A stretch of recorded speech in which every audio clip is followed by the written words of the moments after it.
서울의 스카이라인이 한눈에 들어오는 평창동의 고급 That's 빌라. right. You will pay for this. 통유리창으로 쏟아져 들어오는 아침. 햇살이 대리석 바닥에 부딪혀 눈부시게 부서졌지만 한서연의 세상은 짙은 안개에 잠겨 있었다. SY그룹의 창립자이자 대한민국 코스메틱 업계의 신화로 불리는 그녀였지만 최근 몇 달간의 그녀는 그림자에 가까웠다.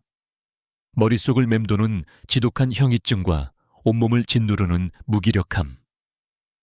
국내 최고의 병원에서 온갖 정밀 검사를 다 받아보았지만 결과는 늘 기이할 정도로 정상이었다.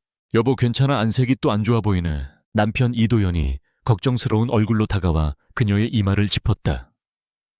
그는 SY그룹의 유능한 전무이사이자 모두가 부러워하는 완벽한 남편이었다. 그의 다정한 손길에 서연은 습관처럼 미소를 지어 보였지만 속은 타들어가는 듯 했다. 괜찮아요. 어젯밤에 잠을 좀 설쳐서 그런가 봐요. 내가 이따가 김비서 시켜서 보약 좀 더 진하게 달이라고 할게. 당신은 기가 너무 허해서 그래. 그가 말하는 보약은 몇 달 전부터 그가 직접 한의원을 찾아가 지어온 그녀만을 위한 특별한 한약이었다. 매일 아침 저녁으로 그가 직접 데워서 가져다주는 검고 쓴 액체. 그는 그것이 그녀의 건강을 위한 사랑의 증표라고 말했다.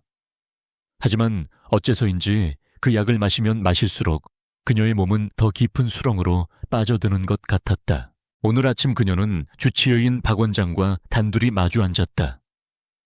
박 원장은 도연을 잠시 진료실 밖으로 내보낸 뒤 복잡한 표정으로 그녀의 차트를 넘겨보았다. 대표님, 검사 결과상으로는 아무런 이상이 없습니다. 정말입니다. 그는 무언가 망설이는 듯 뜸을 들이다가 조심스럽게 입을 열었다. 혹시 최근에 새로 드시기 시작한 약이나 건강보조식품 같은 게 있으십니까? 남편이 지어준 한약이 있어요. 기력 보충에 좋다고. 어헌역. 박 원장은 알 수 없는 한숨을 내쉬었다. 그는 서연의 눈을 똑바로 쳐다보며 마치 암호를 전달하듯 말했다. 의학적으로는 설명하기 힘든 경우가 종종 있습니다. 사람의 체질이라는 것이 워낙 복잡해서요. 아무리 좋은 보약이라도 때로는 몸에 맞지 않을 수 있습니다. 제 개인적인 소견으로는 며칠만이라도 지금 드시는 모든 약과 보조식품을 완전히 끊고 몸의 변화를 지켜보시는 게 어떨까 합니다. 그냥 순수하게 음식으로만요. 그가 모든이라는 단어에 힘을 주어 말하는 순간 서연의 등줄기에 소름이 돋았다. 그것은 단순한 의학적 조언이 아니었다. 명백한 경고였다. 그날 저녁 도연은 어김없이 따뜻하게 든 한약 사발을 들고 침실로 들어왔다. 여보, 약 마실 시간이야. 이거 마시고 푹 자고 나면 내일은 좀 개운할 거야. 서연은 그의 다정한 얼굴을 마주하며 속으로 치밀어 오르는 의심과 싸워야 했다. 그녀는 평소처럼 약을 받아들고 그가 보는 앞에서 마시는 척했다. 그리고 그가 잠시 서재로 들어간 틈을 타 침실 화장실로 달려가 약을 전부 변기에 쏟아버렸다. 입안에 남은 쓴맛을 감추기 위해 물로 여러 번 입을 헹궜다. 다음 날 아침 기적 같은 일이 일어났다. 몇 달 만에 처음으로 그녀는 알람 소리 없이 스스로 눈을 떴다. 머리를 짓누르던 안개가 걷히고 세상이 선명하게 보였다. 지긋지긋한 현기증도 사라졌다. 단 하루 약을 마시지 않았을 뿐인데 몸이 날아갈 듯 가벼웠다. 확신이 들었다. 박 원장의 경고는 사실이었다. 그 약에 문제가 있다. 하지만 누가 왜 사랑하는 남편? 이도현이 상상하고 싶지 않았지만 의심의 씨앗은 이미 맹독처럼 그녀의 마음속에 퍼져나가고 있었다. 그녀는 증거가 필요했다. 진실을 자신의 눈으로 직접 확인해야만 했다. 그녀는 SY그룹의 보안팀장에게 비밀리에 연락했다. 집안의 보안 시스템을 최첨단으로 업그레이드하고 싶다는 명목 아래 그녀는 자신의 집 안 곳곳에 사람의 눈으로는 식별이 불가능한 초소형 카메라를 설치하도록 지시했다. 특히 거실과 부부의 침실, 그리고 도현의 서재. 설치가 완료된 며칠 뒤 그녀는 늦은 밤 자신의 서재에 홀로 앉아 태블릿 PC로 실시간 영상을 확인했다. 심장이 미친 듯이 뛰었다. 자신이 판도라의 상자를 여는 것일지도 모른다는 두려움. 하지만 진실을 외면할 수는 없었다. 거실과 서재의 영상은 평범했다. 도현은 서재에서 업무를 보고 있었고 그녀의 개인 비서이자 집안일을 돕는 김미나는 거실을 정리하고 있었다. 미나는 부모님을 일찍 여인 고아 출신으로 서연이 오랫동안 친동생처럼 아끼며 곁에 둔 아이였다. 늘 성실하고 순종적인 아이였다. 서연은 안도의 한숨을 내쉬려던 참이었다. 자신이 너무 예민하게 군 것일지도 모른다고. 그때 영상 속의 도현이 서재에서 나와 거실에 있는 미나에게 다가갔다. 그는 주변을 살피더니 미나의 손을 잡아 끌고 부부의 침실로 향했다. 서연의 피가 차갑게 식었다. 그녀는 떨리는 손으로 침실 카메라 영상을 화면에 띄웠다.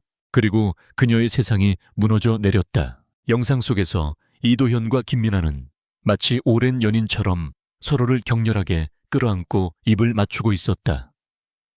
미나는 더 이상 순종적인 비서가 아니었다.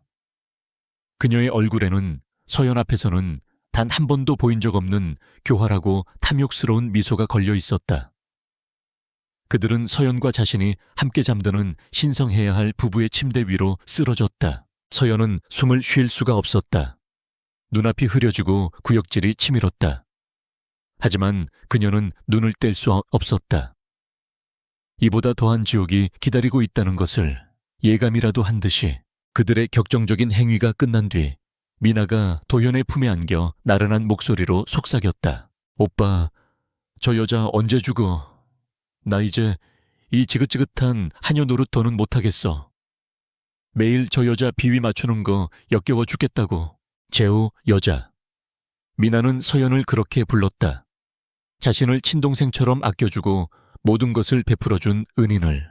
도현은 미나의 머리를 부드럽게 쓰다듬으며 악마처럼 다정하게 대답했다. 조금만 더 참아, 미나야.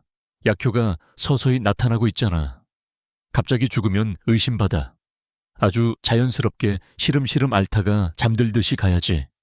그래야 완벽한 자연사가 되는 거야. 누구도 의심하지 못하게. 그래도 너무 답답해.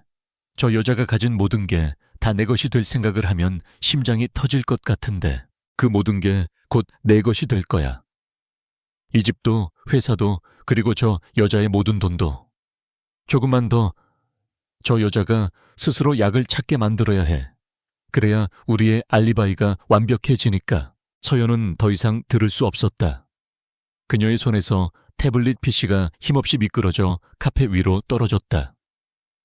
소리 없는 비명이 목구멍을 찢을 듯이 터져 나왔지만 입 밖으로는 작은 신음조차 새어나오지 않았다. 배신감, 절망감, 그리고 온몸의 피가 얼어붙는 듯한 공포. 자신이 가장 사랑했던 남편과 친동생처럼 믿었던 비서가 자신의 침대 위에서 뒹굴며 자신의 죽음을 계획하고 있었다. 매일 아침 자신에게 건네던 사랑의 보약은 사실은 자신의 생명을 서서히 갉아먹는 독약이었다. 한서연. 대한민국에서 가장 성공한 여성 CEO. 모든 것을 가졌다고 생각했던 그녀의 삶은 사실은 거대한 거짓과 기만 위에 세워진 모래성이었다. 그리고 이제 그 성이 그녀의 발밑에서부터 처참하게 무너져 내리고 있었다. 밤새 지옥의 풍경을 목격한 한서연의 아침은 이전과 같을 수 없었다. 뜬 눈으로 밤을 새운 탓에 눈밑은 거무죽죽했지만 그녀의 정신은 그 어느 때보다도 맑고 차가웠다. 그녀는 욕실 거울 앞에 서서 자신의 얼굴을 마주했다. 창백하고 병약해 보이는 여자. 남편과 비서의 동정심을 자아내고 그들의 경계심을 무너뜨리기에 더할 나위 없이 완벽한 모습이었다. 그녀는 거울 속 자신을 향해 희미하게 미소 지었다. 입꼬리는 올라갔지만 눈은 전혀 웃고 있지 않았다. 이제부터 연극의 시작이었다. 배신자들의 무대 위에서 가장 완벽한 피해자를 연기해야만 했다. 아침 식탁. 이도현과 김미나는 평소와 다름없는 얼굴로 그녀를 맞이했다. 도현은 다정하게, 미나는 공손하게. 그들의 위선적인 가면을 보고 있자니 역겨움이 치밀었지만 서연은 능숙하게 자신의 표정을 관리했다. 여보, 어젯밤 잘 잤어. 안색이 더 안 좋아 보여. 도현이 걱정스러운 손길로 그녀의 뺨을 쓰다듬었다. 서연은 힘겹게 눈을 깜빡이며 그의 손에 자신의 뺨을 기댔다. 이상하게 어지러워서. 밤새 뒤척였어요. 아무래도 당신이 주는 약 없이는 안 되겠나 봐요. 어제 한번 걸렀다고 몸이 바로 하네요. 그녀의 목소리는 연약했고 그 안에는 남편에 대한 완전한 의존성이 담겨 있었다. 도현의 입가에 찰나의 만족스러운 미소가 스쳐 지나가는 것을 서연은 놓치지 않았다. 미나 역시 안도하는 듯한 표정이었다. 그들은 그녀가 아무것도 눈치채지 못했다고 확신하고 있었다. 그것 봐. 내가 꾸준히 마셔야 한다고 했잖아. 미나야, 어서 사모님 약 좀 데워오너라. 네, 전무님. 미나가 재빨리 부엌으로 향했다. 잠시 후 김이 모락모락 피어오르는 검은 한약이 담긴 사발을 들고 나타났다. 서연은 일부러 손을 떨며 약 사발을 받아들었다. 그리고 입가로 가져가려는 순간 몸을 휘청하며 약 사발을 놓치는 척했다. 쨍그랑 사발이 바닥에 떨어져 산산조각 나며 검고 쓴 약물이 바닥으로 흩뿌려졌다. 어머나 죄송해요, 여보. 손에 힘이 없어서 그만. 서연이 당황한 얼굴로 사과하자 도현은 괜찮다는 듯 그녀를 다독였다. 미나가 재빨리 걸레를 들고 달려왔다. 서연은 바닥에 엎드려 조각을 치우는 미나를 보며 순진한 얼굴로 말했다. 미나야, 미안하지만 바닥에 쏟아진 약이 아직 뜨거운지 손으로라도 한번 만져봐 줄래? 내가 치우려다 데일까봐 무서워서 그래. 그것은 덫이었다. 독이 든 약이라면 그것을 아는 사람은 절대 맨손으로 만지려 하지 않을 터. 미나의 얼굴이 순간 하얗게 굳었다. 그녀의 눈동자가 불안하게 흔들리며 도현을 향했다. 아니에요. 사모님, 제가 어떻게 감히 사모님 약에 손을... 그냥 제가 다 치울게요. 뜨겁지 않아요. 미나는 허둥지둥 변명하며 마치 불이라도 닿은 것처럼 약물에서 손을 멀리했다.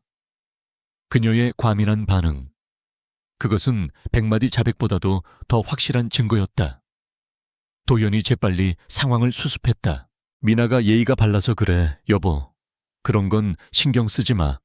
내가 새로 한 봉지 데워다 줄게. 그는 아무렇지 않은 척했지만 그의 눈빛에는 미세한 의심과 경계심이 스쳐 지나갔다.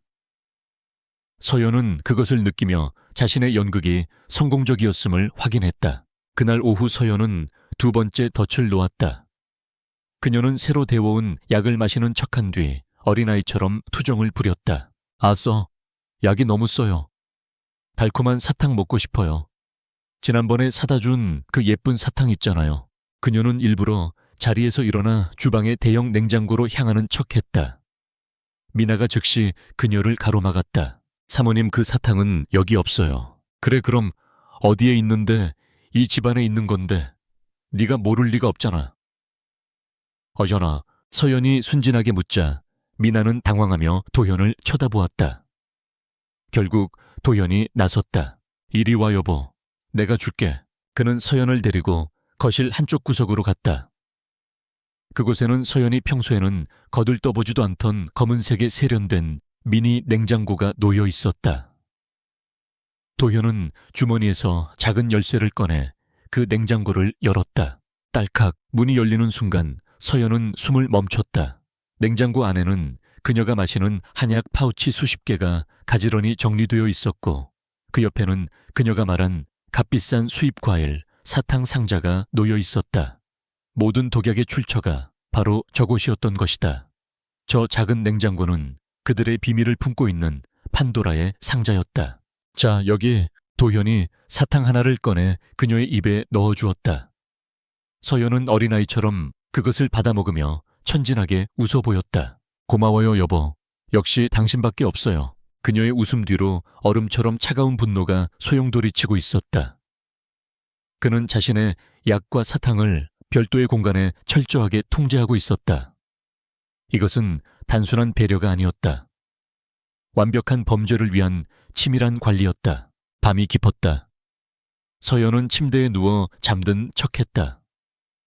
도현은 그녀가 잠든 것을 확인한 뒤 조심스럽게 침실을 빠져나갔다. 서연은 천천히 눈을 떴다. 어둠 속에서 그녀의 눈은 형형하게 빛나고 있었다. 태블릿 PC를 통해 그녀는 거실 카메라의 영상을 확인했다. 도현과 미나는 소파에 나란히 앉아 와인을 마시고 있었다. 그들은 자신들의 세상에 완전히 빠져 있었다. 오늘 한서연 조금 이상하지 않았어. 약을 쏟지를 않나. 갑자기 사탕을 찾지를 않나. 미나의 목소리에는 불안감이 섞여 있었다. 괜히 예민하게 굴지 마. 약 기운 때문에 정신이 오락가락하는 것뿐이야. 오히려 좋아. 점점 더 우리에게 의존하게 될 테니. 도연이 그녀를 안심시키듯 말했다. 그래도 불안해. 저 여자가 가진 저 금고, 저건 어떻게 할 거야. 우리 계획의 마지막 단계는 저 금고를 여는 거잖아. 걱정 마.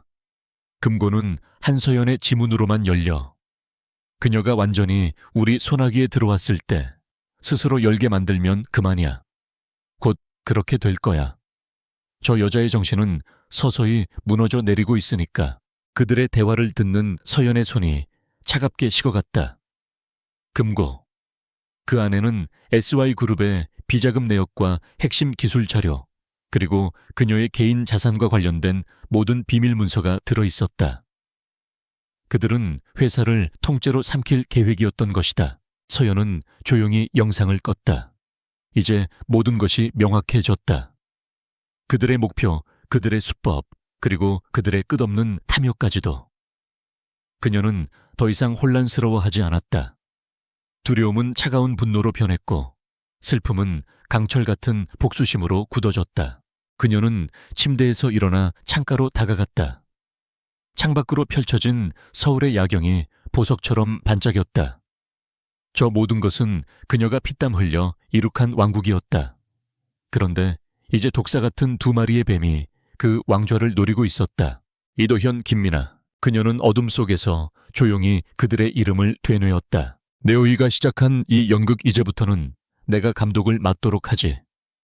그리고 너희의 마지막 무대는 지옥이 될 거야. 시간이 흐를수록 이도현과 김미나는 조급해졌다. 한서연의 건강은 그들의 계획대로 서서히 나빠지고 있었지만 그 속도가 너무나 더뎠다. 그녀의 강인한 정신력은 독약의 효과마저 더디게 만드는 듯했다. 그들은 밤마다 서재에 모여 자신들의 미래에 대해 속삭였다. 오빠 이 속도로는 1년이 걸릴지 2년이 걸릴지 알 수가 없어. 저 여자가 버티면 버틸수록 우리만 위험해지는 거야. 미나가 불안한 목소리로 말했다. 그녀는 더 이상 비서와 하녀 역할을 연기하는 것에 진력이 나 있었다. 알아. 뭔가 다른 방법이 필요해. 도연의 눈이 차갑게 빛났다. 충격 요법이 필요해. 저 여자의 정신을 완전히 무너뜨려서 우리 없이는 아무것도 할 수 없는 어린애로 만들어버릴 만한. 그래서 자기 발로 금고를 열게 만들 강력한 한 방이. 미나가 그의 생각을 읽고 사악한 제안을 했다. 예를 들면 사고 같은 거 말이야. 사고. 그래. 집안에서 일어나는 불의의 사고.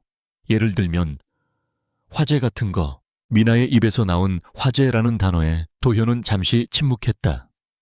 위험한 발상이었지만 동시에 지독하게 매력적이었다. 화재는 모든 증거를 태워버릴 수 있었다. 그리고 그 속에서 아내를 구출해내는 영웅적인 남편. 그 연극이 성공한다면 한서연은 정신적으로 완전히 자신에게 종속될 것이고 세상은 그의 헌신적인 사랑에 감동할 터였다. 좋아. 그걸로 하지. 도현이 결심한 듯 말했다. 그들의 모든 대화는 서재의 책장 뒤에 숨겨진 초소형 카메라를 통해 서연의 태블릿 PC로 생중계되고 있었다. 서연은 자신의 서재에서 남편과 비서가 자신의 침실에 불을 지를 계획을 세우는 끔찍한 광경을 실시간으로 지켜보고 있었다. 그녀의 피가 얼음처럼 차갑게 식어내렸다. 그들은 이제 단순히 그녀의 재산을 노리는 것을 넘어 그녀의 목숨을 직접적으로 위협하기 시작했다. 그녀는 두렵지 않았다. 대신 심장이 차가운 분노로 두근거렸다. 좋다. 너희가 판을 키우고 싶다면 기꺼이 놀아주지. 하지만 그 무대에서 불타오를 것은 내가 아니라 너희의 탐욕이 될 것이다. 그녀는 침착하게 자신의 방역 계획을 세우기 시작했다.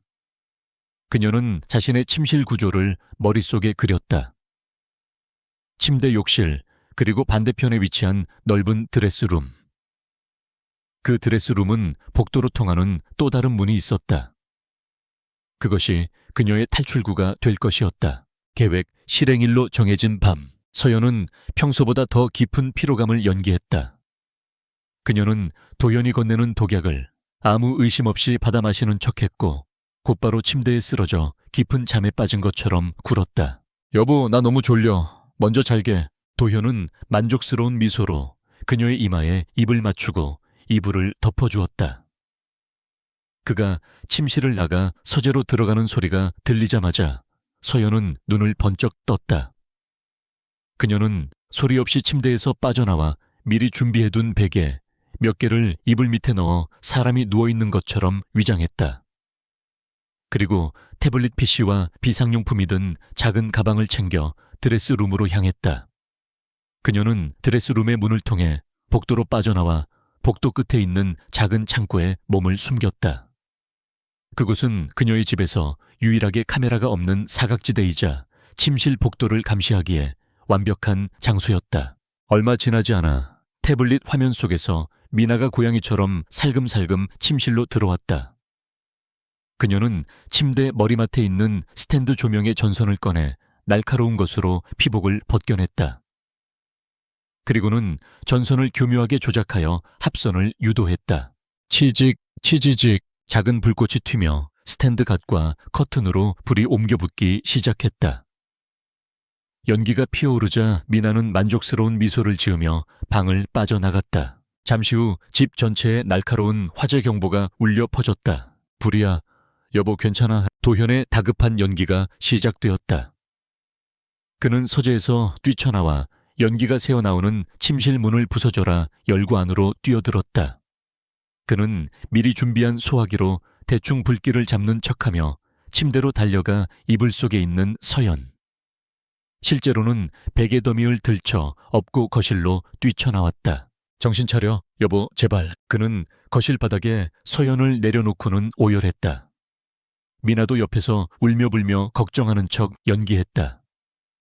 스프링클러가 작동하며 작은 불은 금방 진화되었다. 도연과 미나는 이제 모든 것이 자신들의 계획대로 완벽하게 성공했다고 믿었다. 그들은 서연이 연기와 충격으로 완전히 의식을 잃었다고 생각하고 경계를 풀었다. 서연은 창고 안에서 태블릿 화면을 통해 펼쳐지는 그들의 역겨운 연극을 차가운 눈으로 지켜보고 있었다. 그리고 그녀는 자신이 기다리던 결정적인 대화를 듣게 되었다. 성공이야. 이제 저 여자는 완전히 겁에 질려서 오빠만 의지하게 될 거야. 미나가 흥분된 목소리로 속삭였다. 이것만으로는 부족해. 도현이 낮은 목소리로 말했다. 그의 눈은 탐욕으로 번들거렸다. 6개월이야. 앞으로 6개월 안에 모든 걸 끝내야 해. 그래야 그 돈을 우리 손에 넣을 수 있어. 500억짜리 생명보험. 생각만 해도 짜릿하네. 오빠 정말 그 보험금, 저 여자가 죽으면 바로 나오는 거 맞지? 500억. 그 숫자를 듣는 순간 서연은 온몸의 피가 거꾸로 솟는 것 같았다. 그들은 단순히 회사를 노린 것이 아니었다. 자신의 목숨값으로 책정된 500억 원의 보험금을 노리고 몇 년에 걸쳐 치밀한 살인 계획을 세워왔던 것이다. 이것은 단순한 탐욕이 아니었다. 인간의 영혼을 가진 자들이 저지를 수 있는 수준을 넘어선 순수한 악 그 자체였다. 서연은 이제 알아야 할 모든 것을 알았다. 그녀는 조용히 태블릿을 끄고 창고에서 나왔다.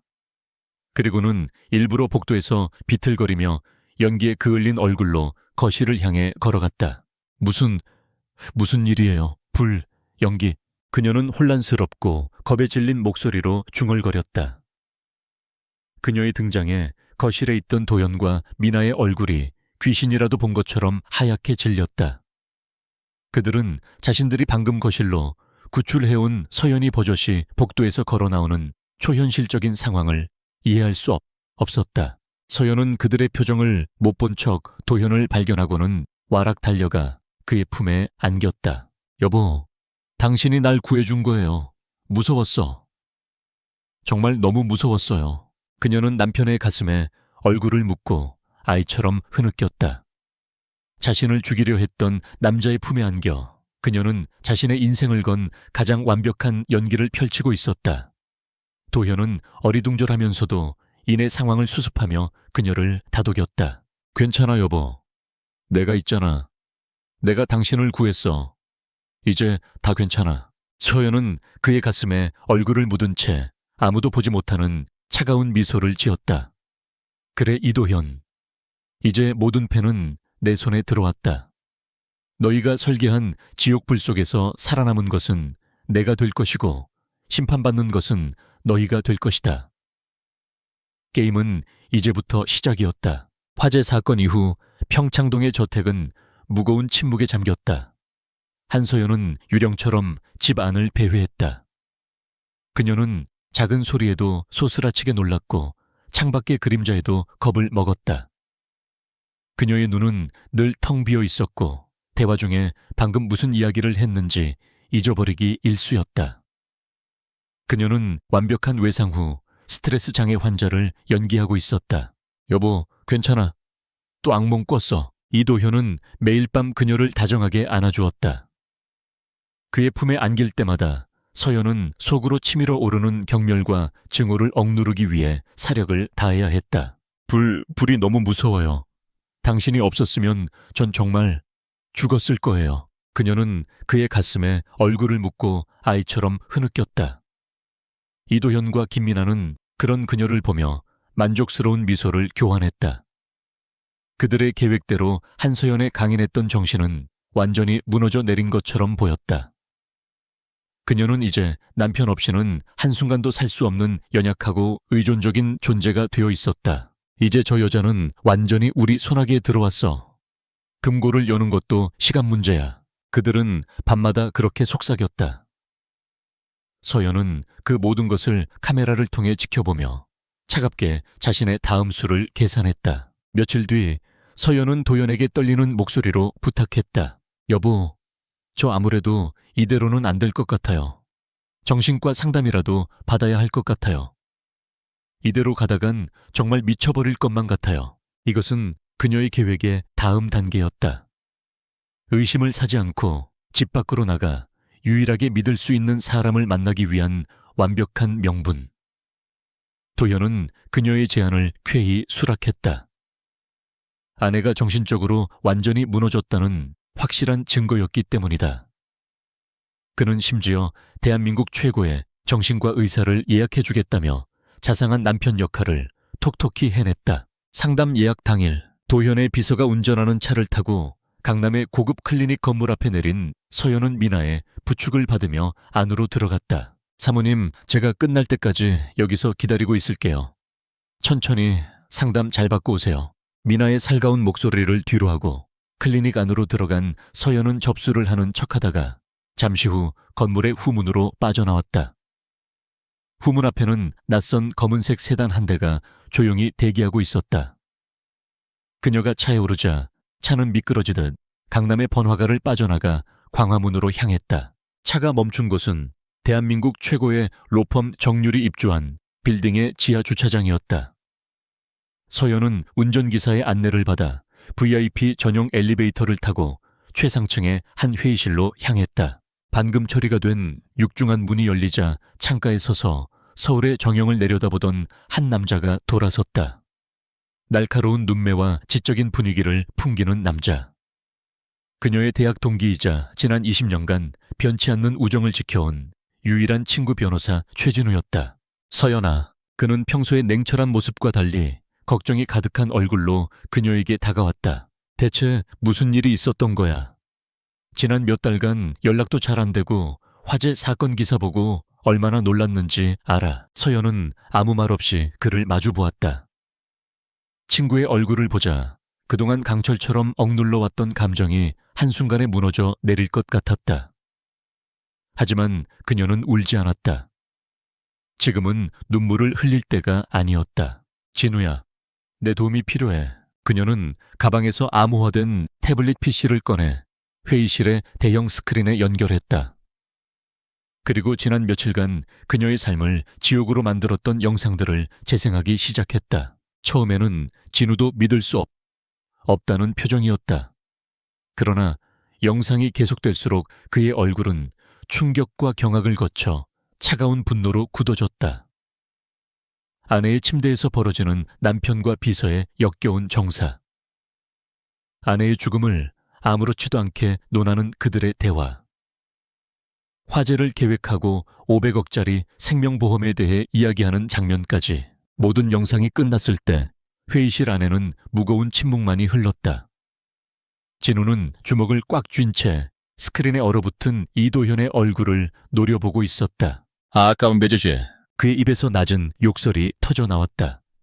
그는 변호사로서 수많은 인간 군상을 보아왔지만 이처럼 치밀하고 악랄한 범죄 계획은 처음이었다. 그는 서연에게 다가가 떨리는 그녀의 어깨를 감쌌다. 괜찮아, 이걸 혼자서 다 보고 있었던 거야. 괜찮아. 서연이 단호하게 대답했다. 이제부터 안 괜찮아질 사람은 내가 아니라 저들이니까. 그녀의 목소리에는 눈물기 대신 강철 같은 의지가 서려 있었다. 진우는 그녀의 눈을 보고 깨달았다. 친구는 무너지지 않았다. 오히려 더 강해져서 돌아왔다. 이제 변호사 최진우가 나설 차례였다. 그는 다시 냉철한 전문가의 얼굴로 돌아와 회의실을 오가며 분석하기 시작했다. 서연아, 이 영상들은 강력한 증거야. 하지만 이도현은 교활한 놈이야. 최고의 변호사를 고용해서 얼마든지 빠져나갈 구멍을 만들 수 있어. 홧김에 한 소리다. 장난이었다고 둘러댈 수도 있고 네가 마신 한약에서 직접적인 독극물 성분이 검출되지 않으면 살인미수 혐의를 입증하기도 까다로워. 그럼 어떻게 해야 하지? 우리는 그놈이 스스로 무덤을 파게 만들어야 해. 더 크고 명백하고 빼도 박도 못할 범죄의 증거를 우리 손으로 직접 만들어야 하는 거야. 진우의 눈이 날카롭게 빛났다. 그는 화이트보드에 구조도를 그리며 거대한 방역의 서막을 올렸다. 작전은 두 갈래로 진행한다. 첫째, 나는 지금부터 우리 로펌의 최고 인력들을 동원해서 이도현의 모든 것을 비밀리에 파헤칠 거야. 그의 금융거래 내역, 해외 계좌, 과거 행적까지 전부. 먼지 한 톨까지 털어서 약점을 찾아낼 거야. 그는 서연을 돌아보며 말했다. 그리고 둘째 가장 중요한 역할은 내게 달렸어. 너는 계속해서 지금의 연기를 이어나가야 해. 연기? 그래. 넌 이제부터 세상에서 가장 연약하고 남편 없이는 아무것도 못하는 바보가 되어야 해. 화재의 충격으로 기억까지 오락가락하는 불쌍하고 가련한 아내. 그를 완벽하게 믿는 척해서 그가 완전히 방심하고 더 큰 욕심을 부리게 만들어야 한다. 놈이 스스로 더 큰 범죄를 저지르도록 유도하는 거야. 우리가 파놓은 함정으로 제 발로 걸어 들어오게. 그것은 잔인한 역할이었다. 자신을 죽이려 했던 남자 앞에서 사랑과 신뢰를 연기해야만 했다. 하지만 서연은 망설이지 않았다. 알겠어, 진우야. 그렇게 할게. 그녀는 대답했다.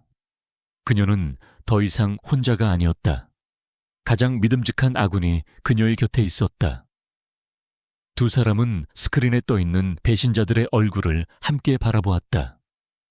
그들의 눈에는 더 이상 두려움이나 슬픔이 없었다. 오직 거대한 사냥을 앞둔 사냥꾼들의 차갑고 냉정한 결의만이 이글거리고 있었다. 복수의 무대는 이제 막 그 막을 올리고 있었다. 최진우와의 비밀 회동 이후 한서연의 연기는 신들린 경지에 이르렀다. 그녀는 남편이라는 존재 없이는 아무것도 할 수 없는 완전히 무너져 내린 여자가 되었다. 회사의 중요한 결제, 서류 앞에서는 머리가 아프다며 이도현을 찾았고 간단한 식사 메뉴를 정하는 것조차 그의 의견을 물었다. 그녀의 유약함과 의존성은 이도현과 김민아의 오만함을 살찌우는 완벽한 먹이가 되었다. 그들은 이제 한서연을 동정의 대상이자 곧 처리해야 할 장애물 정도로만 여기게 되었다. 한편 최진우는 보이지 않는 곳에서 발빠르게 움직였다. 그의 지휘 아래 로펌 정률의 M&A 전문팀과 국제 변호사들이 비밀리에 투입되었다. 그들의 임무는 이 세상에 존재하지 않는 유령 회사를 만들어내는 것이었다. 며칠 뒤 홍콩에서 발송된 최고급 수제 종이로 만들어진 서류 봉투가 SY그룹 비서실에 도착했다. 수신인은 대표이사 한서연. 하지만 그녀에게 전달되기 전 이도현이 먼저 그 서류를 가로챘다. 아내를 스트레스로부터 보호한다는 명목 아래 그는 그녀에게 오는 모든 우편물을 검열하고 있었다. 그는 자신의 집무실에서 조심스럽게 봉투를 열었다. 그 안에서 나온 것은 화려한 금방용 문양이 찍힌 공식 서한이었다. 골든 드래곤 캐피탈, 골든 드래곤 캐피털. 홍콩에 본사를 둔 아시아 최대의 사모펀드라고 자신들을 소개한 그들은 SY그룹의 잠재력을 높이 평가하며 현재 시장 가치의 2배에 달하는 파격적인 금액으로 회사 인수를 제안한다는 내용의 투자 의향서 LOI를 보내왔다. 이도현의 심장이 거칠게 뛰기 시작했다. 500억 원의 보험금과는 비교도 되지 않는 조 단위의 돈이었다. 회사를 통째로 팔아치워 현금화할 수 있는 기회. 그는 투자 의향서를 몇 번이고 다시 읽었다. 내용은 지극히 전문적이었고 첨부된 자료들은 그의 의심을 잠재우기에 충분할 만큼 치밀했다. 그는 이것이 하늘이 내린 기회라고 확신했다. 하지만 서한의 마지막 부분에는 중요한 조건이 붙어 있었다. 본 계약의 진정성을 담보하고 원활한 실사 과정을 위해 SY그룹은 인수 협상 기간 동안 회사 소유의 모든 유동자산을 지정된 단일 계좌로 통합하여 관리해 주시길 바랍니다. 이는 본사의 표준적인 M&A 절차임을 알려드립니다. 이도현의 입가에 탐욕스러운 미소가 번졌다. 단일 계좌. 그것은 자신의 손에 SY그룹의 모든 현금을 한 번에 거머쥘 수 있다는 의미였다. 보험금처럼 몇 달을 기다릴 필요도 살인이라는 위험을 감수할 필요도 없었다. M&A 계약이 성사되기 직전 이 계좌의 돈을 전부 자신의 해외 비밀 계좌로 빼돌린 뒤 미나와 함께 사라지면 그만이었다. 완벽한 계획이었다. 그날 밤 그는 서류를 들고 서연의 침실로 향했다. 그는 최대한 흥분을 감추고 아내의 미래를 걱정하는 자상한 남편의 목소리로 운을 뗐다. 여보, 당신 몸도 좋지 않은데 이런 무거운 이야기를 꺼내서 미안해. 하지만 회사에 아주 중요한 일이 생겼어. 그는 서연에게 골든 드래곤 캐피탈의 제안에 대해 아이에게 설명하듯 쉽게 풀어서 이야기했다. 서연은 그의 말을 듣는 내내 멍한 표정으로 앉아 있었다. 그녀는 복잡한 법률 용어와 재무 보고서가 가득한 서류를 건네받고는 질색하며 고개를 저었다. 여보, M&A라니 전 하나도 모르겠어요. 너무 어려워요. 머리가 아파. 이런 건 생각하고 싶지 않아요. 그녀는 괴로운 듯 관자놀이를 짚으며 패닉에 빠진 연기를 했다. 도현이 기다렸다는 듯이 그녀의 손을 부드럽게 감쌌다. 걱정 마 여보. 내가 있잖아. 당신은 이런 복잡한 일 신경 쓸 필요 없어. 서연은 눈물이 그렁그렁한 눈으로 그를 올려다보았다. 그 눈에는 남편에 대한 절대적인 신뢰와 의존심이 가득했다. 당신은 똑똑하잖아요. 나보다 훨씬. 회사를 위해서라면 당신이 이 일을 맡아주는 게 맞아요. 난 그냥 당신이 하라는 대로 할게요. 당신이 없었으면 전 어쩔 뻔했어요. 그녀의 말은 도현의 오만함과 탐욕의 날개를 달아주었다. 그는 마침내 왕국의 열쇠를 여왕의 손에서 직접 건네받은 것이다. 그는 짐짓 겸손한 척하며 그러나 감출 수 없는 희열에 찬 목소리로 대답했다. 여보, 당신이 나를 이렇게 믿어주니 정말 고마워. 내가 당신과 우리 회사를 위해 최선을 다할게. 당신은 아무 걱정 말고 몸조리나 잘하고 있어. 그날 이후 이도현은 SY그룹의 실질적인 왕처럼 행동하기 시작했다. 그는 골든 드래곤 캐피탈과의 기밀 협상을 명분으로 회사의 모든 재무 정보를 통제했다. 그리고 서연의 위임장을 앞세워 SY그룹의 여러 계좌에 흩어져 있던 현금과 자산을 매각하여 단일 계좌로 모으는 작업을 시작했다. 회사의 충직한 재무이사가 절차상의 문제를 제기했지만 그는 대표이사의 뜻이라며 모든 반대를 묵살했다. 그는 자신이 거대한 함정 속으로 걸어 들어가고 있다는 사실을 전혀 알지 못했다. 그의 눈에는 오직 조 단위의 돈과 장밋빛 미래만이 보일 뿐이었다. 그날 밤 서연은 자신의 서재에서 홀로 창밖을 내다보고 있었다. 더 이상 연약하고 혼란스러운 모습은 찾아볼 수 없었다. 그녀의 눈은 밤하늘의 별처럼 차갑고 선명하게 빛나고 있었다. 책상 위에 노트북 화면에는 최준호의 얼굴이 떠 있었다. 예상대로야 서연아. 놈이 미끼를 물었어. 지금 이 시간에도 미친 듯이 회사 자금을 현금화해서 한 곳으로 모으고 있어. 우리가 만들어준 계좌로. 진우의 목소리는 낮고 차분했지만 그 안에는 승리를 예감하는 흥분이 담겨 있었다. 이제부터가 진짜 시작이야. 놈이 돈을 모으면 모을수록 스스로 목에 감는 밧줄은 더 굵어지는 셈이지. 서연은 고개를 끄덕였다. 그녀의 시선이 창밖의 화려한 도시에 불빛을 향했다. 그녀가 피땀으로 일군 그녀의 제국. 그래 진우야. 그녀가 나지막이 말했다. 사냥감을 덫으로 유인했으니 이제 그 숨통을 끊어놓을 차례지. 복수의 두 번째 막이 올랐다. 이제 그녀는 더 이상 방어만 하는 피해자가 아니었다. 거대한 함정을 파고 먹잇감이 스스로 걸어 들어오기를 기다리는 냉혹한 사냥꾼이었다. 이도현이 던진 거대한 미끼는 그의 어머니 윤여사를 통해 더욱 강력한 힘을 발휘하기 시작했다. 며칠 뒤 윤여사는 아들이 고생한다는 핑계로 자신의 짐가방을 싸들고 평창동 저택에 들이닥쳤다.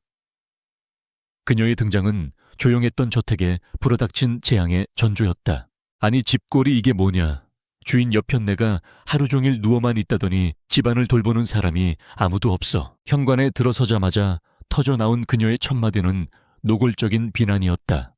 그녀는 며느리인 한서연을 이름 대신 주인 여편네라고 칭했고 집안을 돕는 김미나를 투명인간 취급했다. 윤여사의 합류로 서연을 향한 압박은 더욱 거세고 교묘해졌다. 그녀는 아들인 이도현이 보이지 않는 곳에서는 서연을 가시 돋침말로 찔러댔다. 낯빛 좀 봐라. 저렇게 비실거려서야 어디 남자 길을 펴주겠니. 우리 도연이가 저렇게 고생하는 걸 보니 내 속이 다 썩는다 썩어. 그녀는 서연의 방에 예고 없이 불쑥 들어와 잠을 깨우기 일쑤였고 미나가 서연을 위해 준비한 건강식은 병자 밥상 같다며 타박을 놓았다. 그녀의 모든 행동은 서연을 위축시키고 이 집안에서 그녀의 존재가 얼마나 쓸모없고 거추장스러운지를 각인시키기 위한 것이었다. 물론 이 모든 것은 이도현의 치밀한 각본 아래 움직이는 연극이었다. 그는 어머니를 자신의 계획을 완성하기 위한 완벽한 장기말로 이용했다. 그날 저녁 윤 여사는 거실에서 골든 드래곤 캐피탈의 투자 이향서를 다시 읽어보며 일부러 큰 소리로 떠들었다. 아이고, 이렇게 큰 돈이 오가는 판에 집안의 여자가 저렇게 맥을 못 추고 누워만 있으니 우리 도연이 어깨가 얼마나 무거울꼬. 서연이 너는 네 남편한테 고마운 줄 알아야 해. 저희가 아니었으면 이 큰일을 누가 감당했겠니. 마침 서재에서 나온 도연은 그 말을 듣고 약속이나 한 듯이 어머니를 나무랐다. 어머니, 제발 그만하세요. 그의 목소리는 아내를 위하는 남편의 애틋함으로 가득했다. 서연이 지금 몸도 안 좋은 사람한테 왜 그런 말씀을 하세요? 회사 일은 제가 알아서 할 테니 당신은 아무 걱정 말고 푹 쉬기만 해. 그는 곧장 서연에게 다가가 그녀를 감싸 안으며 어머니를 향해 원망 섞인 눈빛을 보냈다.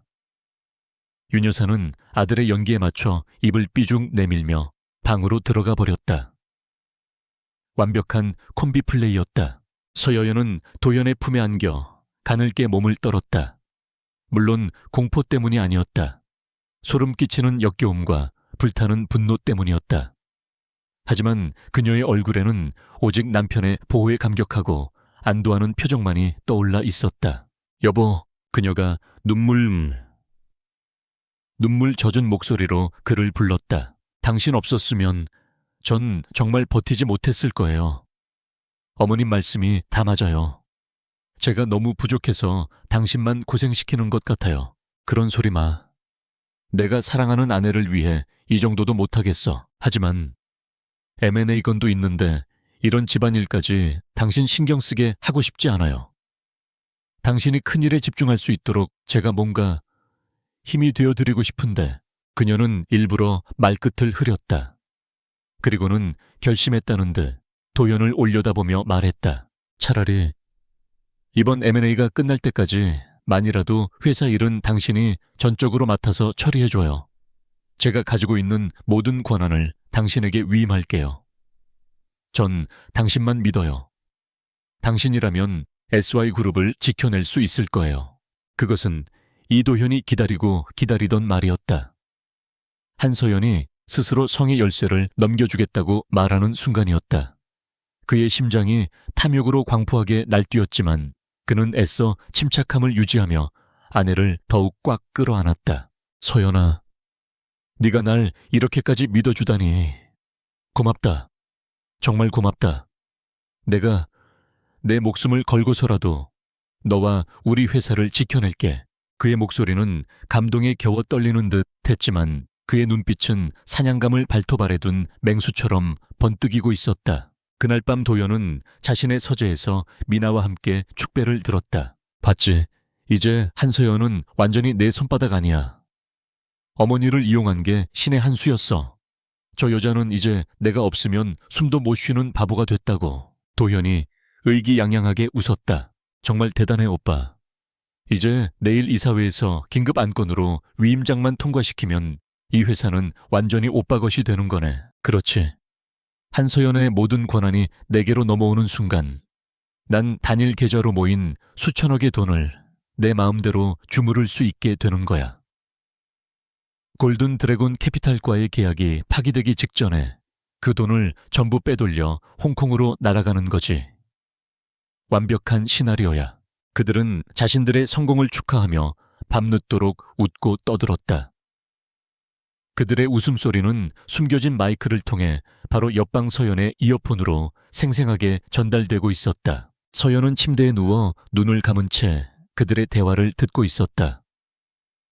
그녀의 얼굴은 미동조차 없었지만 이불을 쥔 그녀의 손은 하얗게 질려 있었다. 그래, 이도현, 마음껏 웃어둬. 네가 오를 수 있는 가장 높은 곳까지 오르게 해주지. 정점에 올랐다고 생각하는 바로 그 순간 내가 네 발밑에 사다리를 걷어차 줄 테니 네가 추락할 지옥의 깊이가 얼마나 깊을지 나도 기대가 되는구나. 꼭두각시는 이제 무대 중앙에서 가장 화려한 춤을 추고 있었다. 모든 것이 자신의 동무대라고 믿으면서. 하지만 그를 조종하는 섬뜩한 인형사는 무대 뒤 가장 어두운 곳에서 조용히 마지막 막을 내릴 칼을 갈고 있었다. 다음 날 오전 SY그룹 본사 대회의실에는 무거운 긴장감이 감돌았다.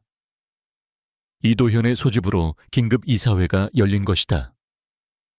창백한 얼굴의 한서연이 김민아의 부축을 받으며 회의실에 들어서자 모든 이사들의 시선이 그녀에게 쏠렸다. 그녀는 아무 말 없이 자신의 자리인 상석을 이도현에게 양보하고 그 옆자리에 힘없이 앉았다. 그 모습만으로도 회의의 주도권이 누구에게 있는지를 명확히 보여주는 것이었다. 이도현은 자신감 넘치는 태도로 자리에서 일어났다. 바쁘신 와중에 긴급 이사회에 참석해 주신 이사님들께 감사드립니다. 오늘 드릴 말씀은 우리 SY그룹의 미래가 걸린 극비 M&A 건에 관한 것입니다. 그는 최진우의 로펌에서 만들어준 골든 드래곤 캐피탈의 투자 의향서를 스크린에 띄웠다. 조 단위의 인수 제한 금액이 나타나자 회의실은 술렁이기 시작했다. 이 엄청난 기회를 잡기 위해서는 신속하고 단호한 의사결정이 필요합니다. 하지만 아시다시피 제 아내이자 본사의 대표이사인 한서연 대표는 최근 건강 악화로 인해 정상적인 경영 활동이 어려운 상태입니다. 그는 안타까운 표정으로 서연을 바라보았다. 서연은 그의 연기에 맞춰 괴로운 듯 눈을 감았다. 이에 한서연 대표는 이번 M&A 건이 마무리될 때까지 저에게 회사의 재무 관련 모든 정열권을 한시적으로 위임하기로 결정했습니다. 그는 서연이 미리 서명해둔 위임장을 모든 이사들이 볼 수 있도록 들어보였다. 몇몇 이사들이 우려 섞인 표정을 지었지만 누구도 감히 이의를 제기하지 못했다. 대표이사 본인이 동의한 사안이었고 무엇보다 골든 드래곤 캐피탈이라는 거대한 미끼는 그들의 이성을 마비시키기에 충분했다. 그렇게 이도현은 단 한 번의 이사회로 SY그룹의 금고 열쇠를 합법적으로 손에 넣었다. 그날 이후 그는 폭주 기관차처럼 움직였다. 그는 재무팀을 닥달하여 회사가 보유한 부동산과 유가증권 등 모든 자산을 매각하여 현금화하도록 지시했다. 그의 명령에 따라 수천억에 달하는 자금이 M&A를 위해 개설된 단일 법인 계좌로 미친 듯이 빨려 들어갔다. 통장의 잔고가 늘어날수록 그의 탐욕도 눈덩이처럼 불어났다. 그리고 그는 그 탐욕의 대상을 회사만 한정하지 않았다. 그는 자신의 어머니 윤여사를 저택으로 불렀다. 그는 윤여사 앞에 법인 계좌의 잔고가 찍힌 내역서를 펼쳐 보였다. 눈이 휘둥그레질 만큼 거대한 숫자에 윤여사는 입을 다물지 못했다. 어머니 보세요. 이게 다 곧 우리 돈이 될 겁니다. 이 M&A만 성공하면 우리는 대한민국에서 손꼽히는 재벌 가문이 되는 거예요. 그는 어머니의 허영심과 물욕을 교묘하게 자극했다. 하지만 이 기회를 확실히 잡으려면 우리 쪽에서도 성의를 보여야 해요. 골든 드래곤 캐피탈은 우리 회사의 현금 동원력을 예의주시하고 있어요. 우리가 가진 돈이 많으면 많을수록 협상에서 유리한 고지를 차지할 수 있다는 뜻입니다. 그래서 내가 뭘 하면 되겠니? 윤 여사의 눈이 탐욕으로 번들거렸다. 어머니가 가진 모든 것을 거세요. 집 파시고 친척들한테 빌릴 수 있는 돈은 다 빌리세요. 제가 그 돈으로 몇 주 안에 3배 아니 5배로 불려드릴게요. 평생 돈 걱정 없이 대한민국 상위 1%의 사모님으로 살게 해드리겠습니다. 아들의 달콤한 약속에 윤 여사는 한치의 망설임도 없이 고개를 끄덕였다. 그녀의 머릿속은 이미 재벌가 사모님이 되어 명품을 휘감고 다니는 자신의 모습으로 가득 차 있었다.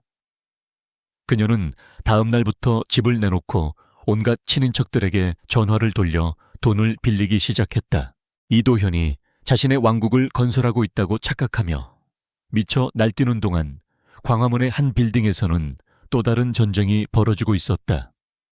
최진우의 사무실은 거대한 작전 상황실로 변해 있었다. 그의 팀원들은 이도현이 움직이는 모든 자금의 흐름을 24시간 감시하고 있었다. 선배님, 이도현이 빼돌리는 돈이 벌써 5억을 넘었습니다. 이러다 정말 회사가 위험해지는 거 아닙니까? 팀의 젊은 변호사가 걱정스럽게 물었다. 스크린에는 SY그룹의 계좌에서 에이펙스 트레이딩, 오시아닉 벤처스 같은 유령 회사들의 계좌로 거액의 돈이 흘러 들어가는 것이 실시간으로 표시되고 있었다. 진우는 차가운 눈으로 스크린을 응시하며 말했다. 아직이야. 그의 목소리는 침착했지만 그 안에는 팽팽한 긴장감이 서려 있었다. 저놈은 지금 자기 어머니와 친척들의 돈까지 전부 끌어모으고 있어. 그 돈이 전부 이 함정 안으로 쏟아져 들어올 때까지 기다린다. 덫은 사냥감이 가장 깊숙이 그리고 가장 방심했을 때 닿는 법이야. 그가 훔친 돈이 많으면 많을수록 그의 죄는 무거워지고 그는 절대로 빠져나올 수 없게 되는 거지. 그 시각 이도현은 SY그룹의 대표이사 집무실, 바로 한서연의 자리에 앉아 있었다. 그는 다리를 책상 위에 올린 채 해외에 있는 자신의 비밀 계좌, 은행 담당자와 통화하고 있었다. 네, 방금 100억 원 추가로 송금했습니다.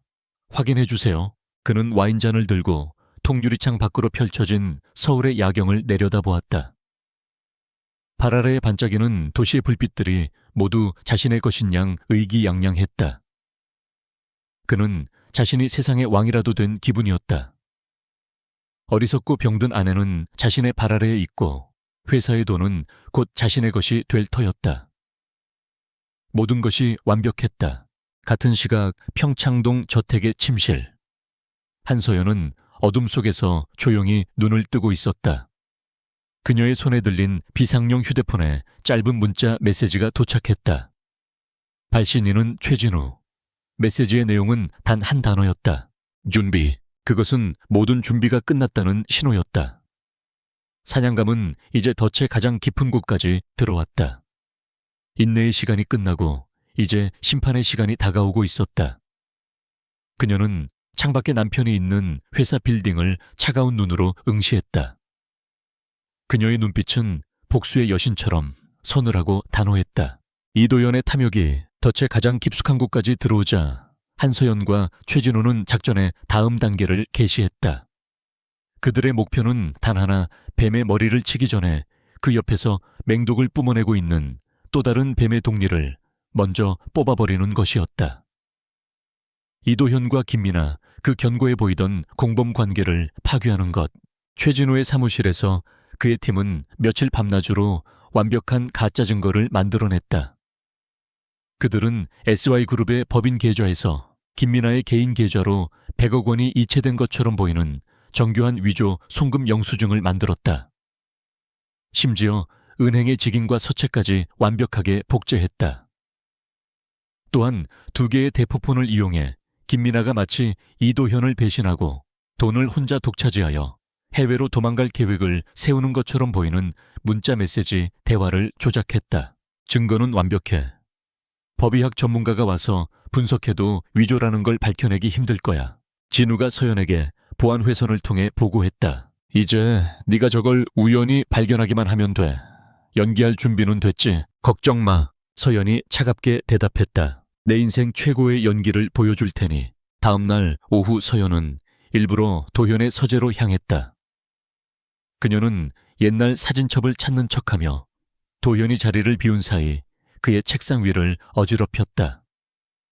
그리고는 진우의 팀이 새벽에 몰래 서류 더미 속에 끼워놓은 위조된 증거들을 발견했다.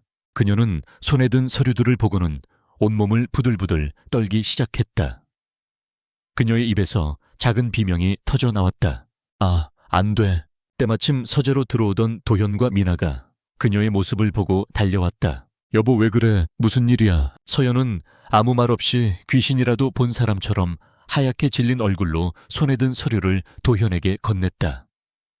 그녀의 연기는 너무나도 실감나서 미나조차도 그녀가 정말로 충격을 받았다고 믿을 정도였다. 도현은 서류를 받아들고 그 내용을 확인했다. 회사 계좌에서 김미나에게 100억 원 이체. 김미나가 해외 도피를 계획하는 문자 메시지. 그의 머릿속이 하얘졌다. 그는 자신이 민에게 돈을 보낸 적이 없다는 것을 알고 있었다. 이것은 명백한 함정이었다. 누군가 자신과 미나를 이간질시키기 위해 파놓은 덫. 하지만 누구지 어떻게? 그는 혼란스러운 눈으로 미나를 쳐다보았다. 미나 역시 서류의 내용을 보고는 경악을 금치 못했다. 오빠, 저 아니에요. 전 정말 모르는 일이에요. 이건 함정이에요. 미나가 필사적으로 외쳤다. 그녀의 반응은 진심이었지만 이미 서류의 내용에 충격을 받은 도현의 눈에는 비겁한 변명처럼 보였다. 설상가상으로 서연이 그의 팔에 매달리며 울부짖었다. 여보, 이게 어떻게 된 거예요? 우리 미나가 어떻게 우리한테 이럴 수가 있어요? 우리가 어떻게 믿었는데. 저 돈 우리 회사 M&A를 위해 모아둔 돈이잖아요. 서연의 울음은 도현의 남은 이성을 마비시켰다. 지금 이 순간 그에게 가장 중요한 것은 진실 규명이 아니었다. 그의 눈앞에 아른거리는 수천억 원짜리 M&A 계약이었다. 만약 지금 회사 자금 100억 원이 횡령되었다는 사실이 외부에 알려진다면 골든 드래곤 캐피탈은 당장 계약을 파기할 것이고 그의 모든 계획은 물거품이 될 터였다. 그는 선택의 기로에 섰다. 자신의 동반자인 김미나를 믿고 이 함정의 배후를 파헤칠 것인가? 아니면 그녀를 희생시켜 자신의 거대한 계획을 지킬 것인가? 그의 고민은 길지 않았다. 그는 순간적으로 표정을 바꾸었다. 그의 얼굴에서 모든 혼란이 사라지고 배신당한 자의 차가운 분노가 떠올랐다. 그는 미나의 뺨을 거세게 후려쳤다. 제이야. 맑고 날카로운 파열음이 서재 안을 울렸다. 이 배신자 같은 년, 도현이 증오에 찬 목소리로 포효했다. 미나는 얻어맞은 뺨을 감싸주고 충격에 휩싸인 눈으로 그를 쳐다보았다. 오빠, 누가 네 오빠야 감히 어디서 아픈 사모님을 모시는 척하면서 뒤로는 우리 회사의 돈을 빼돌려. 네가 인간이야. 그의 영예는 완벽했다. 그는 충격과 배신감에 몸부림치는 피해자 그 자체였다. 그는 곧장 인터폰을 들어 보안팀에 연락했다.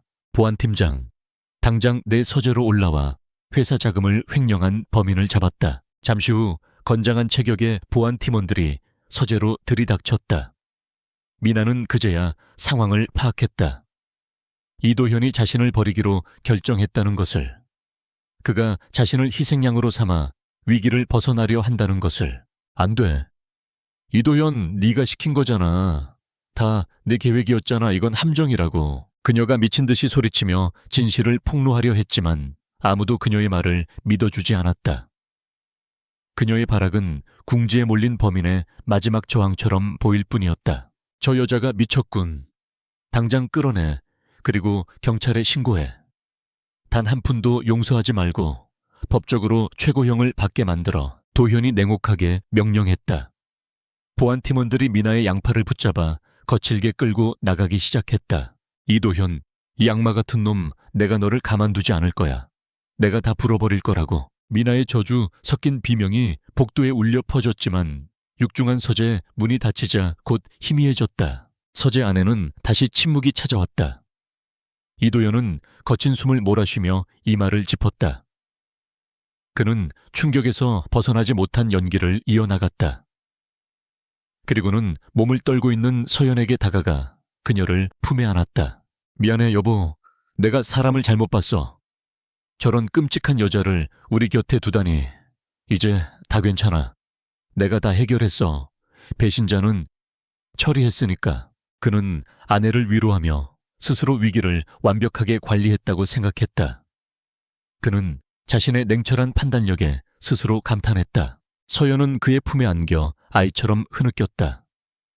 하지만 그의 어깨 너머로 보이는 서재에 검은 창문에 비친 그녀의 얼굴에는 눈물 대신 차갑고 섬뜩한 미소가 걸려 있었다. 그래 이도현, 첫 번째 졸은 제거됐군. 체스판 위에 첫 번째 말이 치워졌다. 이제 외톨이가 된 상대방의 왕을 잡으러 갈 차례였다. 그녀의 복수는 이제 막 절정을 향해 치닫고 있었다. 운명의 날이 밝았다. SY그룹의 미래를 결정할 골든 드래곤 캐피탈과의 M&A 계약 최종 서명을 위한 이사회가 열리는 날이었다. 이도현은 아침부터 최고급 맞춤 정장을 차려입고 승리감에 도취해 있었다. 그는 오늘부로 한서연의 그림자에서 벗어나 수천억 원을 손에 쥔 새로운 주인이 될 터였다. 그는 평소처럼 한약을 들고 침실로 들어갔다. 서연은 창백하지만 어딘가 평온해 보이는 얼굴로 그를 맞았다. 오늘이 드디어 그날이군요. 그래 여보, 오늘이 우리의 새로운 삶이 시작되는 날이야. 도현이 그녀를 안으며 속삭였다. 서연은 그의 품에 안긴 채 그의 등 뒤로 보이지 않는 차가운 미소를 지었다. 그래, 새로운 삶이 시작되는 날이지. 하지만 그건 당신이 아니라 나를 위한 새로운 삶이야. SY그룹 본사 최상층에 위치한 대회의실. 이도현은 회의의 주재자로서 테이블 상석에 앉아 있었다. 그의 양옆으로 회사의 중역들이 긴장된 표정으로 앉아 있었다. 한서연은 여전히 병약한 아내의 모습으로 변호사인 최진우를 대동한 채 회의실 한쪽에 조용히 자리했다. 그럼 지금부터 SY그룹과 골든 드래곤 캐피탈의 M&A 계약 체결을 위한 최종 이사회를 시작하겠습니다. 도현의 목소리는 자신감으로 가득 차 있었다. 그는 준비된 프레젠테이션을 통해 이번 계약이 가져올 장밋빛 미래에 대해 열변을 토했다. 그리고 마침내 그의 앞에 두툼한 최종 계약서가 놓였다. 이제 SY그룹의 밝은 미래를 위해 제가 한서연 대표님의 권한을 위임받아 이 계약서에 서명하도록 하겠습니다. 그가 만년필 뚜껑을 여는 소리가 회의실 안에 선명하게 울렸다. 그가 막 펜 끝을 종이에 대려는 순간이었다. 잠깐만요. 모두가 숨죽이고 있던 회의실의 작지만 강단 있는 목소리가 울려 퍼졌다. 한서연이었다. 그녀는 조용히 자리에서 일어섰다. 늘 힘없고 위축되어 있던 모습은 온데간데 없었다. 그녀의 허리는 꼿꼿했고 그녀의 눈빛은 회의실의 모든 사람을 압도할 만큼 강렬했다. 그 계약서에 서명하기 전에 여기 계신 이사님들께서 꼭 보셔야 할 영상이 있습니다. 모두가 어리둥절한 가운데 그녀는 진우에게 눈짓했다. 진우는 준비해온 노트북을 회의실의 대형 스크린에 연결했다. 다음 순간 스크린에는 충격적인 영상이 재생되기 시작했다. 평창동 저택의 침실. 그 안에서 이도현과 김민아가 서로를 탐닉하는 모습이 적나라하게 펼쳐졌다. 이사들의 입에서 경악의 탄성이 터져나왔다. 도현의 얼굴은 하얗게 질렸다. 이건 사생활 침해입니다. 이건 회의와 상관없는. 그가 버럭 소리쳤지만 진우는 아랑곳하지 않고 다음 영상을 재생했다. 영상 속에서 그들은 서연의 죽음을 계획하고 있었다. 독약에 대해 자연스러운 위장 죽음에 대해 이야기하고 있었다. 이도현 전무, 진우가 얼음처럼 차가운 목소리로 말했다. 이것도 사생활입니까? 회의실은 아수라장이 되었다. 이사들은 경멸과 혐오가 뒤섞인 눈으로 도현을 쳐다보았다. 그러나 진우의 공격은 여기서 끝나지 않았다. 그는 다음 자료를 화면에 띄웠다. 그것은 지난 몇 주간 이도현이 M&A 준비라는 명목 아래 회사 자금을 해외 유령 회사 계좌로 빼돌린 모든 거래 내역이었다. 수백억에 달하는 돈의 흐름이 거대한 거미줄처럼 화면을 가득 채웠다. 그리고 여러분이 그토록 기대하시던 골든 드래곤 캐피탈은 처음부터 존재하지 않았던 유령 회사임을 알려드립니다. 이 모든 것은 이도현 전무의 회사 자금 횡령을 위한 거대한 사기극이었습니다. 이제 모든 것이 끝났다. 이도현은 궁지에 몰린 쥐처럼 사방을 둘러보았지만 탈출구는 없었다. 그는 마지막 발악처럼 소리쳤다. 거짓말이야. 저건 다 조작된 거야. 한서연과 최진우가 나를 함정에 빠뜨리기 위해 꾸민 짓이라고. 그의 비명은 공허했다. 그때 서연이 나지막이 말했다. 아직 끝나지 않았어요, 이도현 씨. 당신의 죄를 증언해줄 마지막 증인이 남아있으니까. 모두의 시선이 회의실 문으로 향했다. 끼익 소리와 함께 문이 열리고 2명의 형사를 대동한 한 여자가 안으로 들어섰다. 김민아였다. 그녀는 더 이상 순진한 비서도 오만한 정부도 아니었다. 모든 것을 잃고 배신당한 복수심에 불타는 한 여자였다. 진우는 경찰에 체포된 그녀를 찾아가 이도현의 범죄를 증언하면 감형을 받을 수 있도록 협상했던 것이다. 민아는 이도현을 증오에 찬 눈으로 똑바로 쳐다보며 자신의 입으로 모든 진실을 털어놓기 시작했다. 저 남자가 이도현이 모든 것을 계획했습니다. 그녀의 목소리는 회의실 전체에 울려 퍼졌다. 몇 년 전부터 한약을 이용해 사모님을 서서히 독살하려 했고 500억 원의 생명보험금을 타내기 위해 사고로 위장한 화재를 계획했습니다. M&A 사기극 역시 회사를 통째로 삼키기 위한 저 남자의 계획이었습니다. 저는 그저 저 악마의 손에 노란한 꼭두각시였을 뿐입니다. 그녀의 절규 섞인 고백은 이도현의 관 뚜껑에 박히는 마지막 못이었다. 모든 것이 명백해졌다. 이도현은 망연자실한 표정으로 의자에 주저앉았다. 그는 경멸의 눈빛으로 자신을 쏘아보는 이사들을 보았다.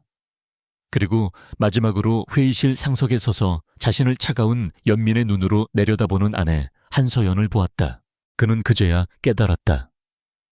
처음부터 이 게임의 승자는 정해져 있었다는 것을. 자신은 단 한 번도 사냥꾼이었던 적이 없었다. 거대한 거미줄에 스스로 걸어 들어온 어리석은 나방이었을 뿐이다. 그때 회의실 문을 지키고 있던 형사들이 그에게 다가왔다. 이도현 씨, 한 형사가 그의 어깨에 손을 얹으며 차가운 목소리로 말했다. 살인미수 업무상 횡령 및 사기 혐의로 당신을 긴급 체포합니다. 당신은 변호사를 선임할 수 있으며. 철컥 차가운 수갑이 그의 손목에 채워지는 소리가 그의 화려했던 야망의 종말을 알리는 장송곡처럼 회의실 안에 울려 퍼졌다. 그의 모든 것이 끝나는 순간이었다. 이도현이 차가운 수갑을 차고 회의실을 끌려 나가는 순간 SY그룹을 둘러싼 거대한 사기극은 막을 내렸다. 하지만 한서연의 전쟁은 이제부터가 시작이었다. 남편의 배신과 회사의 존립 위기라는 소문은 증권가에 파다하게 퍼졌고 SY그룹의 주가는 폭락하기 시작했다. 회사는 창립 이래 최대의 위기를 맞았다. 그러나 한서연은 더 이상 과거의 연약한 여자가 아니었다. 지옥의 문턱에서 살아 돌아온 그녀는 강철 같은 의지로 무장하고 있었다. 그녀는 사건 다음 날 전 직원이 모인 강당의 연단에 섰다. 핏기 없는 얼굴이었지만 그녀의 눈빛은 그 어느 때보다도 형형하게 빛나고 있었다. 여러분, 지난 몇 달간 저는 깊고 어두운 터널 속에 갇혀 있었습니다. 그녀의 차분한 목소리가 마이크를 통해 강당 전체에 울려 퍼졌다. 가장 믿었던 사람에게 배신당했고 제 목숨과 회사의 운명은 풍전등화와 같았습니다. 하지만 저는 오늘 이 자리에 다시 섰습니다. 그녀는 직원 한 사람 한 사람과 눈을 맞추며 단호하게 말했다. SY그룹은 저의 분신이자 여러분, 모두의 땀과 열정이 담긴 곳입니다. 저는 결코 이 회사를 포기하지 않을 것입니다. 외부의 적이 아닌 내부의 배신자에 의해 무너지는 치욕을 겪지도 않을 것입니다. 지금부터 우리는 다시 시작합니다. 이전보다 더 강하고 더 위대한 SY그룹을 우리 손으로 직접 만들어 나갈 것입니다. 그녀의 진심 어린 연설에 불안에 떨던 직원들의 눈빛이 점차 바뀌기 시작했다. 그들은 다시 돌아온 자신들의 진정한 리더에게서 희망을 보았다. 강당에서는 뜨거운 박수갈채가 터져 나왔다. 그것은 위기를 극복하고 새로운 신화를 써내려갈 여왕의 귀환을 알리는 신호탄이었다. 법의 심판은 신속하고 단호했다. 몇 달 뒤 법원은 이도현에게 살인미수 업무상 횡령 사기 등 그의 모든 혐의를 인정하여 징역 25년이라는 중형을 선고했다. 수사에 협조한 김민아는 감형을 받아 징역 5년을 선고받았다. 평생을 재벌가 사모님으로 사는 꿈에 부풀어 있던 윤 여사는 아들의 범죄 자금 마련을 위해 끌어모았던 빚더미에 올라앉아 파산하고 말았다. 그녀는 친인척들의 원망 속에서 초라하고 비참한 노년을 맞이하게 되었다. 모든 악인들은 자신들의 죄에 합당한 대가를 치렀다. 시간이 흘렀다. 서연은 최진호의 도움을 받아 회사를 정상 궤도에 올려놓기 위해 밤낮으로 일했다. 진우는 단순한 법률 자문가를 넘어 그녀의 가장 든든한 동반자이자 친구가 되어주었다. 그는 그녀가 지쳐 쓰러질 것 같을 때마다 곁을 지켰고 그녀의 작은 성공 하나하나를 진심으로 기뻐해 주었다. 어느 늦은 밤 산더미 같은 서류에 파묻혀 있던 서연의 사무실에 진우가 따뜻한 죽 한 그릇을 들고 찾아왔다. 아무리 강철 같은 사람이라도 가끔은 쉬어가야 하는 법이야. 그가 무심한 척 건네는 죽 그릇에서 피어오르는 온기가 서연의 지친 마음을 부드럽게 감쌌다. 두 사람은 말없이 나란히 앉아 창밖의 야경을 바라보았다. 더 이상 격렬한 사건도 극적인 반전도 없었다. 그저 함께 있는 것만으로도 편안하고 든든한 조용한 신뢰의 시간이 흐를 뿐이었다. 그들의 관계는 친구 이상 연인 미만의 어느 따뜻한 지점에서 서서히 깊어지고 있었다. 그리고 1년 후 SY그룹은 기적처럼 재기에 성공했다. 한서연의 탁월한 리더십 아래 회사는 위기를 기회로 바꾸어 국내 코스메틱 시장 1위 자리를 탈환하고 성공적으로 해외 시장에 진출했다. H에나라는 이름으로 새롭게 런칭한 프리미엄 라인은 전 세계적인 히트를 쳤다. 맑게 갠 어느 가을, 날 오후 서연은 자신의 사무실에서 창밖을 내다보고 있었다.